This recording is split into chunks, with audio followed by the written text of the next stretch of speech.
Some buildings have it all: looks, pedigree, star power. Soaring towers that evoke the Acropolis, grand apartments with stunning views, and a who's who list of residents. The San Remo resides at the nexus of fame and architecture.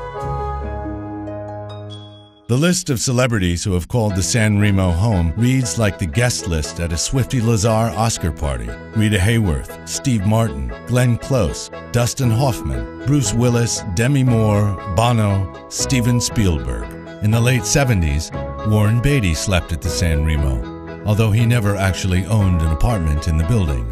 Beatty dated two San Remo residents, Diane Keaton and Mary Tyler Moore, at the same time. Presumably, the Oscar-winning Casanova shuttled between Keaton in the South Tower and Moore in the North, much to the consternation of both leading ladies.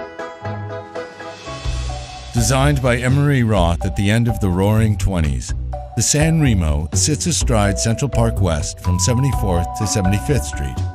The lower floor apartments were designed as palatial homes, but it is the building's towers that set it apart. Rising 28 stories above the Manhattan skyline, they were inspired by the Karagic monument of Lysicrates from Athens.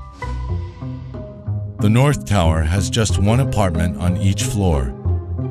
The South Tower was meant to be even grander, 6,000 square foot duplexes, each with 4 bedrooms, a library, and living rooms with spiral staircases overlooking Central Park. Construction began just days before the stock market crash of 1929. The luxury market evaporated, and for the better part of the Depression, more than a quarter of the San Remo sat vacant, and both the building and the bank that held its mortgage fell into bankruptcy.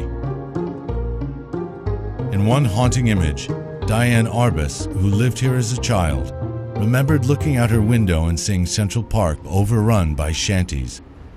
In fact, it is only recently that Roth's vision was fully realized.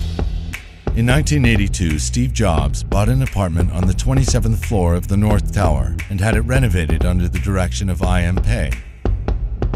Jobs never lived there, and in 2003 he sold the pristine unit to Bono for $15 million.